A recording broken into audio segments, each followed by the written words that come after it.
Aide, y a ti, ¿también te placería hablar el ladino? Vate al atadillo que decimos debajo del filmo y enregístrate en nuestros cursos de ladino para hispanohablantes, así que en nuestros ateliers de Rashi y Solitre. Al vernos allí con salud cumplida y todo bueno.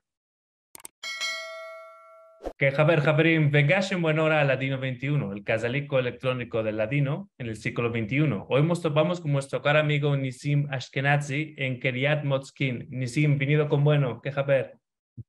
Muy bien, merci, muchas gracias. ¿Y tú? Estoy honroso de hablar contigo.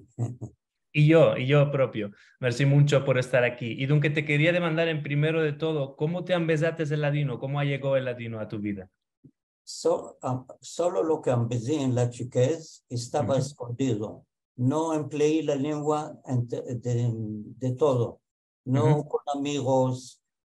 Mi padre después os va a contar qué aconteció. Yo era huérfano muy joven, de 10 años ya era huérfano. Y mi madre viuda y no tuvo mucho, y no tenía mucho con quien hablar. Entre los mancebos, los chicos ahí, no usábamos de hablar el latino. Estaba escondida la lengua. Parece que ya la sabía, pero no la empleé. Y después aconteció esto con lo que te conté en el Moabet. ¿Cuál afito en este Moabet? Este Moabet son encuentros de gente latino hablantes que se juntan una vez al mes y viene el cantador Kobi Zarko, nos cuenta cosas y nos canta cantes y hay una comida, las gentes traen comidas y así pasamos a unas 2 horas, de las 5 a las 7,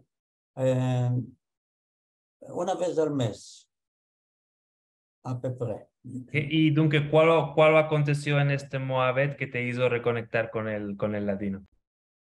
Me invitaron al Moabet, siempre me invitaban y no aceptaba. Una vez acepté y fue y me demandaron con el micrófono cuál me acuerdo de mi padre.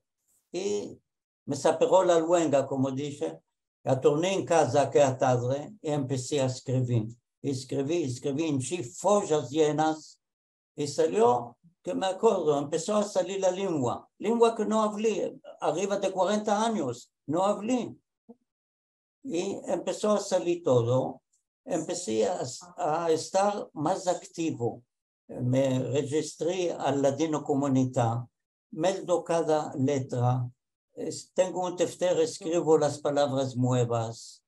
Y así a poco, fina que tuve la osadía de subir y tomar el micrófono y hablar en frente de gente con el ladino. Qué importante es esto que dijiste de estar activo, porque mucha gente que conoce la lengua de ellos para ellos, mas nunca no la culanean y nunca no participan en los grupos de Sheikh Reshetab o en Ladino Comunidad o hacen entrevistas para Ladino 21. Y entonces esto es muy, muy importante. Esto es muy importante para mí, al honor de mi padre. Mi padre era el Rav, Jajam, casaba las gentes, estableció Keilah, y era muy importante para mí, por el honor suyo, que hay uno que sabe la lengua y que todos los usos están teniendo la cultura nuestra. Y tú, que tu padre conocía la lengua y ahora de esto también los textos litúrgicos, porque era jajam. Era jajam y conocía la lengua y conocía las cantes y era muy honorado y muy respetado en la Keilah. Él vino de Salonic alrededor de los años 1930. Había uno que se llamaba Abahushi, era el mayor de la municipalidad de Haifa. Visto que el puerto no está caminando bueno. Al puerto era labor muy pesado y lo dirigieron los árabes. De hecho, yo debo de traer judíos regios para que camine bueno el puerto. Y estaba con relación con Salonic, sintió que hay un puerto ahí y hay judíos muy fuertes. Y fue ahí y escogió 35 familias y al año 1935 y 36, con 2 ondas o 3 ondas, los trucho aquí. El empecillo era muy con dificultades, ama empezaron a elaborar, y hay un jornal de aquel tiempo que está escrito que el Jajam Chaim Ashkenazi declaró que van a venir a elaborar en Avodah Ivrit a Namal Haifa, al puerto de Haifa, con una condición que no van a elaborar en Shabbat. Y Abajushi aceptó esto y vinieron. Ahora, el labor era muy pesado, de que el puerto no era bastante fondo y los vapores no se podían acercar al quay, a la plataforma al quay. Estaban aposando longe y habían unas maunas que se llamaban un barco derecho muy grande. 2 barcos fuertes lo trababan y lo traían cerca del vapor, y los amales, los judíos, se entraban ahí, hinchían sacos de trigo y no estaba estable, se estaba manejando todo, hinchir los sacos, atarlos muy pesados, encargarlos en la espalda, llevarlos a la mauna y después, final que ahí a subirlos y encargar los camiones que estaban esperando. Todo esto estaba muy pesado. Y aparte de esto, estaban alegres y había chacas, estaba todo. Y mi padre estableció una quila que se llama Shevet Achim Salonikaim.